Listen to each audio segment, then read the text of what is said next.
ताश के पत्ते की तरह पुल पुलिये भ्रष्टाचार के गंगा में बह रहा है, उस पर क्यों नहीं बोलते? पलायन चरम पर, महंगाई चरम पर, बेरोजगारी चरम पर, बेकारी चरम पर, इस पर क्यों नहीं बोलते?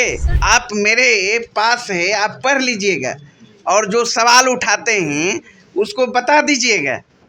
कहाँ है कि गमछा नहीं लगाना है? पनोरमा ग्रुप, जो सोचता है वो करता है, आपके अपने सपनों का आशियाना। नमस्कार, भारत लाइव देख रहे हैं। तेजस्वी यादव इतने दिनों से इनएक्टिव थे, मॉनसून सत्र में भी दिखाई नहीं दिए थे, लेकिन तेजस्वी यादव अब बिहार की राजनीति को परख रहे हैं और एक्टिव नज़र आ रहे हैं। देखिए, तेजस्वी यादव बीते पिछले कुछ दिनों काफ़ी एक्टिव नज़र आए हैं और 10 तारीख से यात्रा पर भी जा रहे हैं। समस्तीपुर से जो है ये यात्रा शुरू होगी। देखिए, इस यात्रा को लेकर पहले तो बहुत गाइडलाइंस निकाली गई है। आरजेडी के जो हैं जगदानंद सिंह, उनके तरफ से ये गाइडलाइंस निकाली गई है। इस गाइडलाइंस में देखिए, जिस बात पर अब बवाल मचा हुआ है वो ये है कि गमछा लेकर नहीं जाना है। एनडीए के लोग ये कह रहे हैं कि गमछा लेकर ये लोग हुड़दंग करते हैं, इसीलिए इनको मना किया गया है। तमाम मुद्दों पर बात करेंगे। हमारे साथ आरजेडी के प्रवक्ता अरुण कुमार सर हैं, सर से बात करेंगे। सर, ये जो गाइडलाइंस निकाली गई है, पहले तो ये निकाली क्यों गई है? गमछा लेना इसको मना कर दिया गया, टोपी और बैच कहा गया है, क्यों? सबसे पहले, आप जो इंट्रो में बोल रही थी, तेजस्वी यादव जी बहुत दिनों से एक्टिव नहीं थे, ये कहाँ आपने देख लिया? ऐसा कहा जा रहा था कि कहाँ दिख रहे हैं मॉनसून सत्र में? एनडीए की तरफ से कहा जाता है कहाँ दिख रहे हैं एनडीए सत्र? पीरियड का मॉनसून सत्र था 4 दिन का। नेता प्रतिपक्ष है ना? उस दौरान इलाज कराने के लिए वो बाहर गए हुए थे। आपने देखा कि चौथे दिन तो आ गए थे। सुनिए तो, लोकसभा चुनाव के दौरान आपने देखा सबसे अधिक पब्लिक मीटिंग हमारे आदरणीय नेता तेजस्वी यादव जी ने किया। 252 से अधिक धुआंधार अकेले दम पर 34 साल का नौजवान हमारे नेता तेजस्वी यादव जी ने एनडीए के तमाम नेताओं को धूल चटाने का काम किया। उनके सक्रियता के कारण, धुआंधार पब्लिक मीटिंग के कारण लोकसभा चुनाव में प्रधानमंत्री जी को सड़क पर उतरना पड़ा, पटना में रोड शो करना पड़ा। आपने देखा, और बेहतर प्रदर्शन भी हम लोगों ने किया। आप बोल रहे मॉनसून सत्र का शॉर्ट पीरियड था, बट चौथे दिन आ गए थे वो ना, इस कारण से एनडीए। हाँ, तो उस ये कोई व्यक्तिगत अपना इलाज हेतु गए थे तो आ गए। तो ये विरोधी लोग को तो पच नहीं रहा है। तेजस्वी यादव जी की जो लोकप्रियता लगातार बिहार में चरम पर है और उनकी जो सक्रियता है इनसे विचलित है। और सत्ता पक्ष में जो लोग बैठे हैं वो जन सरोकार की तो बात करते नहीं हैं। चारों तरफ हाहाकार मचा हुआ है, आपराधिक घटनाएं चरम पर है। हत्या, लूट, बलात्कार, डकैती ताश के पत्ते की तरह पुल पुलिये भ्रष्टाचार के गंगा में बह रहा है, उस पर क्यों नहीं बोलते? बोलना चाहिए ना। पलायन चरम पर, महंगाई चरम पर, बेरोजगारी चरम पर, बेकारी चरम पर, इस पर क्यों नहीं बोलते? सर, जो गाइडलाइंस निकाली गई है उसका क्या तात्पर्य है? उस पर वो लोग बोल रहे हैं कि गमछा हटा दिया गया इसलिए क्योंकि आप लोग गमछा लगा कर चलते हैं, हुड़दंग करते हैं। गाइडलाइन हमारे आदरणीय नेता तेजस्वी यादव जी का कार्यकर्ता संवाद कार्यक्रम होना है 10 तारीख से, और कार्यकर्ताओं के बीच संवाद स्थापित करेंगे। उसको लेकर पार्टी के तरफ से गाइडलाइन जारी किया गया है, और उस गाइडलाइन में कहाँ है? आप मेरे पास है, आप पढ़ लीजिएगा और जो सवाल उठाते हैं उसको बता दीजिएगा। कहाँ है कि गमछा नहीं लगाना है? हाँ, ये है कि टोपी और बैच को भी प्राथमिकता देना है, ये है। तो ये लोग, हम लोगों का आंतरिक निर्णय है पार्टी का, तो इससे उसको क्या लेना देना है? सर, अभी जो ये 10 तारीख से यात्रा है, इसको ये लोग बोले हैं नौटंकी कर रहे हैं। जनता तो नकार दी है इनको लोकसभा चुनाव में, विधानसभा चुनाव में भी नकार देगी। मुख्यमंत्री पर कुर्सी की ओर बैठने का सपना ये नहीं देखे। उनको इतिहास को देखना चाहिए। 2000 ज़्यादा नहीं, 2020 का इतिहास देख लेना। 2020 का बिहार विधानसभा चुनाव, बिहार की जनता ने जनादेश तेजस्वी यादव जी के नेतृत्व में महागठबंधन को दिया था।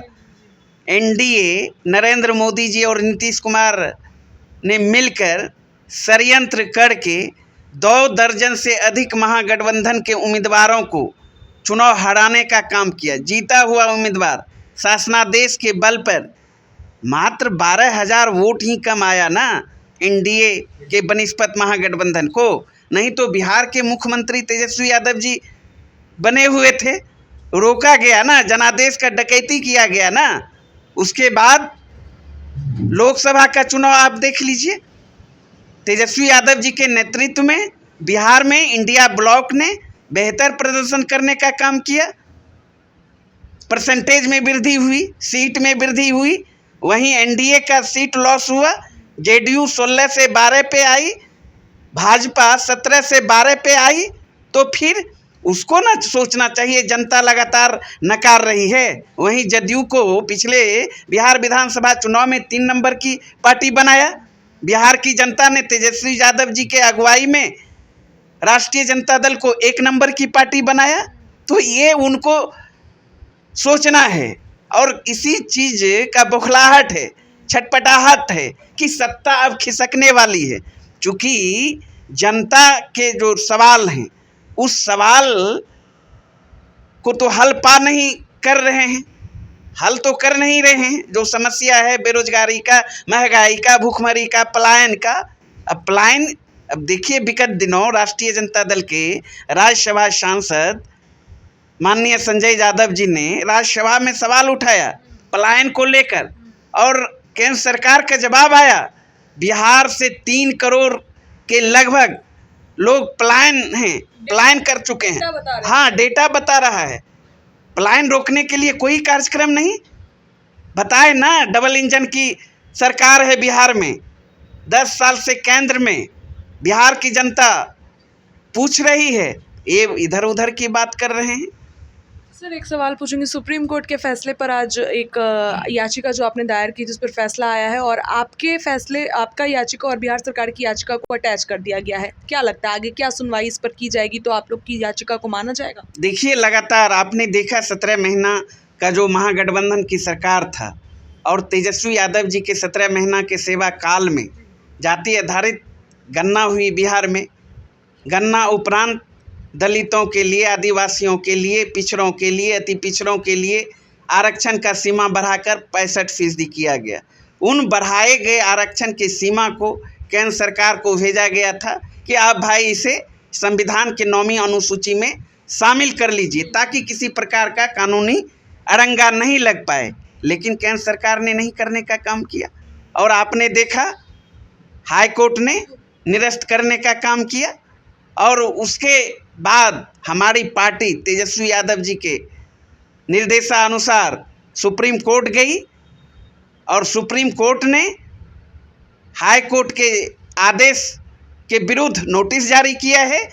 तो हमारे आदरणीय नेता लालू प्रसाद यादव जी, आदरणीय नेता तेजस्वी यादव जी सड़क से लेकर सदन तक और न्यायालय तक हम वंचितों की लड़ाई लड़ेंगे, लड़ते आ रहे हैं। गरीबों का, पिछड़ों का, दलितों का, आदिवासियों का लड़ रहे हैं। और जब तक हक हकूक अधिकार मिल नहीं जाता तब तक हमारे आदरणीय नेता तेजस्वी यादव जी लड़ते रहेंगे इस लड़ाई को। सर एक आखिरी सवाल है, प्रशांत किशोर ने आप लोग को पहले ही हारा हुआ करार दिया, कहा आरजेडी से क्या लड़ाई है, 4 सीटों पर अटक गई है, मैं लड़ी तो एनडीए से है। तो इसको कैसे देखते हैं? ऐसे ब्रोकर का हम लोग नोटिस नहीं लेते हैं, है ना। अभी तो दल भी नहीं बनाए हैं, जुम्मा 4 दिन हुआ है ना। ग्रामीण परिवेश में एक कहावत है, बड़े बड़े नाग परे हैं ढोरवा मांगे पूजा। राजनीतिक रूप से बड़े बड़े नाग जो उनके आका हैं, ए टीम है भारतीय जनता पार्टी, उसका तो पूजा हो ही नहीं रहा है बिहार में। बिहार की जनता नोटिस ले ही नहीं रही है। तो ये किस खेत की मूली है प्रशांत पांडे? वो पीआर एजेंसी नहीं है, राजनीति है। यहाँ जन सरोकार के सवालों को लेकर लड़ना पड़ता है, विचारों के साथ, सिद्धांतों के साथ। ना तो इनके साथ कोई सिद्धांत है ना विचार है। प्रोफेशनल व्यक्ति प्रोफेशनल ढंग से बातें कर रहे हैं, इसलिए बिहार की जनता नोटिस नहीं ले रही है। कोई डर नहीं है प्रशांत? डर तो उसके आका जो ABCD है ये टीम है ना भारतीय जनता पार्टी, अब बी टीम नीतीश कुमार। नीतीश जी ने ही कहा था ना, नीतीश जी ने ही कहा था ना कि अमित शाह के कहने पर जदयू में शामिल कराया, और अमित शाह जी के कहने पर ही हमने राष्ट्रीय उपाध्यक्ष बनाया। तो आप समझ सकते हैं, तो उसके लिए ही ये लोग काम कर रहे हैं। तो नीतीश जी और भारतीय जनता पार्टी का ये है, दम है, राष्ट्रीय जनता दल के सामने राजनीतिक लड़ाई अकेले अपने दम पर लड़ सके, तो ये किस खेत की मूली है। बहुत बहुत धन्यवाद सर। देखिए, तमाम मुद्दों पर बात की हमने। प्रशांत किशोर हो गए, तेजस्वी यादव की यात्रा को लेकर एनडीए की तरफ से सवाल खड़े हो रहे थे, उस पर भी हमने बातचीत की। फिलहाल इस खबर में इतना ही। जुड़े रहिए अपने चैनल के साथ, अपनी राय रखिए। बहुत बहुत धन्यवाद। पनोरमा ग्रुप, जो सोचता है वो करता है। अगर ये वीडियो पसंद आई और वह बिहार के राजनीति और बिहारियत से सरोकार रखेनी तो सब्सक्राइब बटन दबा के चैनल के सब्सक्राइब कर ली। ओजे एगो घंटी बा, ओकरा बटन दबा देला से कुल सटीक और मारक खबर रुआ मुफ्त में मिल जाई। अगर रुआ पत्रकारिता के हमनी के नया प्रयोग में सहयोग कर चाहतानी तो ज्वाइन बटन दबा दी। पेटीएम नंबर नोट कर ली 9386816700। धन्यवाद।